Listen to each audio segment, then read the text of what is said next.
All right, in this video, I'm going to talk about the sentiment that's been going around that weddings are expensive for no reason. Because I have so many thoughts on this, and this is going to be a little more free-form style video. So let me know what you think of this style in the comments, or if you have any other things you'd like to hear my thoughts on. So I've been in the industry for over a decade. I was a wedding planner, now I'm an invitation designer, and I'm an educator for other creative business owners. So I have an idea of like the pulse of the industry and what people are doing in the wedding industry. And the one thing I can say is no one is charging more just because an event is a wedding.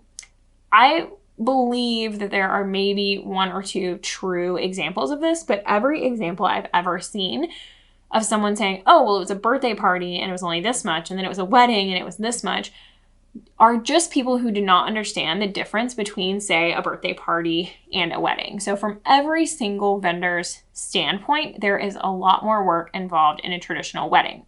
If you told me you wanted a wedding that required the same things as a typical birthday party, then you would get the same exact pricing. However, let's talk about from a photographer standpoint, for instance. A wedding photographer often includes an engagement shoot. You're not doing that for a birthday party.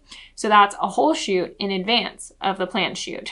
They often book a Friday or Saturday, which is a really popular night. A birthday party could be on any night of the week. There's only so many weekends in the year, so this can make them have to charge more because they're limited.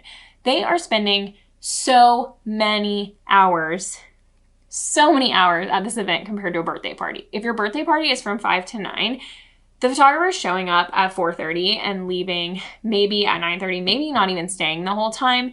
And they're not having to set up a bunch of different locations. They're not having this massive list of shots that they have to get. It's also not a once in a lifetime experience. So if you think about your wedding invitations, like if you didn't get a picture with your mom at your wedding, you're going to riot. You're going to be so mad. If you didn't get a picture with your mom at your birthday party, you're probably just going to have one on your phone that someone took. You're probably just going to take another picture with your mom some other time, and it's not going to be the end of the world. But if you miss that on your wedding day, it is pretty much impossible to recreate, and you're going to be really sad about that. So thinking about that level of intensity that the photographer has to take into account, they are going like shot by shot on that shot list. I have rarely seen a birthday party or other social event that actually has a shot list at all. But every single wedding that I've ever been to has had a shot list.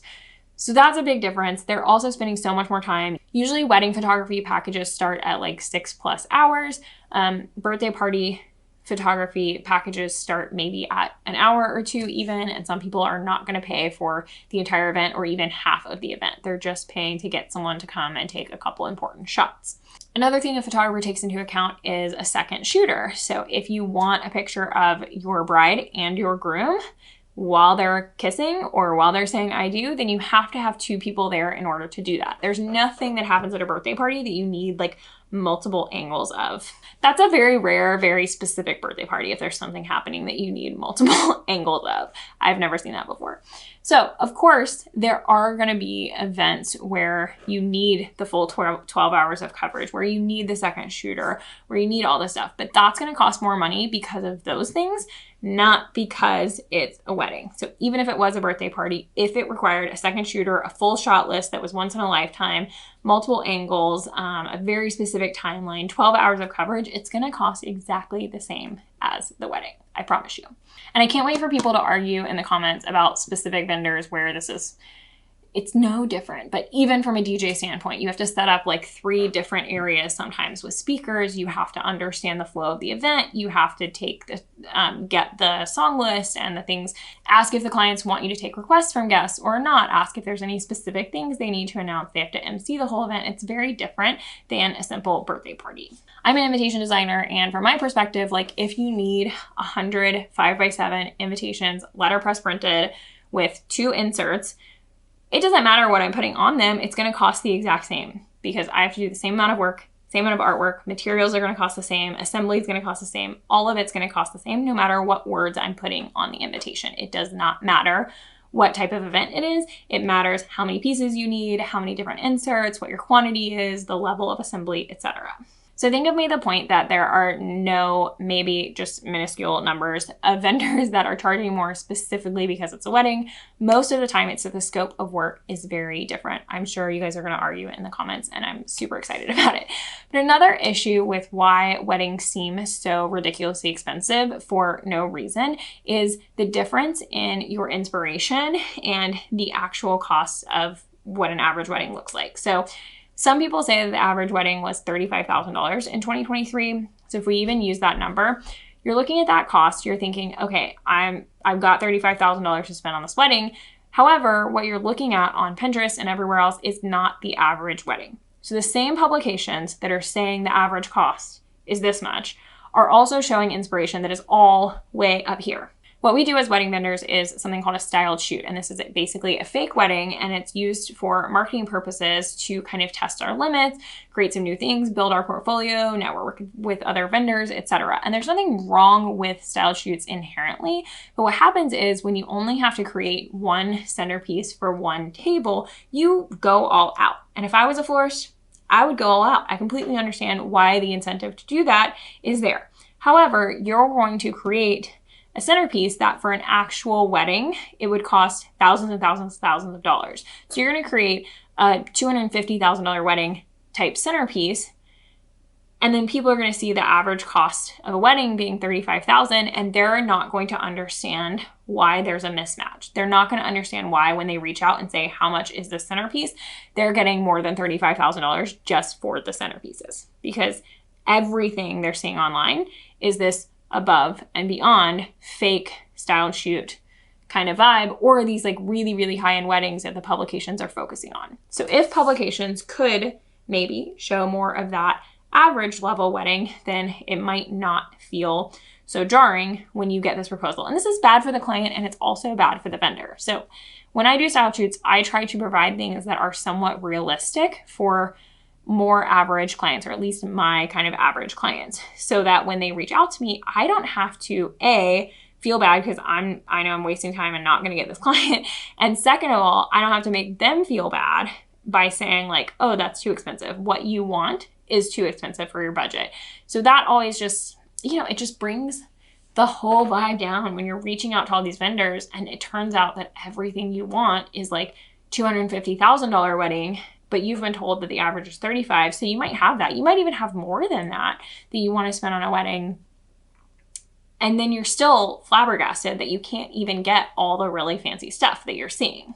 So as vendors, what I think we can do to help with this is just provide more realistic examples when we're doing style shoots or when we're putting together our marketing portfolios, provide things that are more along the lines of what a real client could actually be able to do. Or if you're going to go above and beyond, like have that kind of pared back option that would be available to them. Similarly, something that's also contributing to people's expectations just being unmet and people feeling like vendors are just price gouging for no reason is just the pressure to have this wedding. There's this huge pressure to have great florals, to have a getaway weekend, to have a welcome reception on Friday, to have like this whole event. And while I am an invitation designer, I want people to have nice events and pay for nice stationery. That is something that's important to me and my livelihood. However, I don't want anyone to splurge on me. I don't ever want people to feel like they're spending too much on me. And that's something that's happened for me more so at lower budgets than it has at higher budgets. So usually if someone's paying me like $10,000, they feel really comfortable with that. But some people who are paying me like $500 for a semi-custom invitation, they feel really uncomfortable with that because they feel like they're splurging. And I do not care what your budget is, but if you feel like you are splurging on me, we are not going to have the best experience because you're just going to think I'm charging too much just to charge too much. And that's where those like negative feelings come in. And then you're going to have these expectations for me that are not super realistic. So I much prefer to work with clients at any number level that don't feel like they're splurging, that feel like they're getting a pretty good deal. And this can happen at $5 and at $10,000. So if you're feeling this pressure to like go into debt for your wedding, if you feel this pressure to take out loans or ask all these people for money or save up so much, or you can't get married until you save X number of dollars, I want to encourage you that that is not the option. I have so many videos on how you can save money on wedding invitations. And I think it's possible to save money on all things. But I think this mismatch and this anger at wedding vendors comes when we expect the high-end, high-level things for that low budget. So if you don't have a high budget, great, that's awesome. Here are some options that will work for you. However, you can't get these super high-end options. And of course, that's where I think we need to work on the inspiration and make sure people are seeing options at all different price points. But the main things that are going to affect price are going to be materials and time.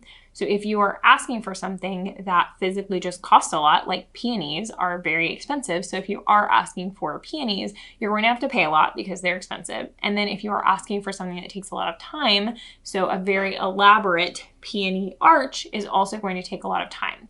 And while I will never try to encourage someone to spend more money than they're comfortable with, and I don't think any vendor out there is encouraging their clients to spend more money than they're comfortable with, the things that we can do within your budget will change depending on where that budget falls. So we can't do a really elaborate peony arch for baby's breath prices, but we can still do something beautiful and wonderful at any price point typically. So oftentimes if you want to save money on your wedding, you don't need to lie and say it's a retirement party or a birthday party because that's not going to get you anywhere. What you need to do is kind of lower the scope of the work, either from a materials or time perspective. So have fewer hours from the photographer, do some DIYing on the flowers if you're interested, invitations. There's a lot of things you can do to decrease costs, such as sticking to less expensive printing methods, lowering quantity, online RSVPs. I have some other videos on that if you're interested in diving deeper. But there's always things that you can do to decrease the scope and the time of the job. So overall, I understand that the industry has created some expectations that are a little bit weird and that there is this pressure to have these fancy weddings. Even that like average $35,000 probably seems insane to some people. And if you don't want to spend that on your wedding, you absolutely should not feel bad. You can still have a beautiful, wonderful wedding. The main purpose of a wedding is for two people who love each other to get married. So as an industry, we can work on this by creating more realistic expectations. But as someone who is booking vendors, I just want to discourage anyone from thinking that vendors are specifically charging more just because something is a wedding. Because yes, if you check wedding, you're going to get a higher price, but that's because if you check wedding, you are often asking for a lot more, either in time or materials from that vendor.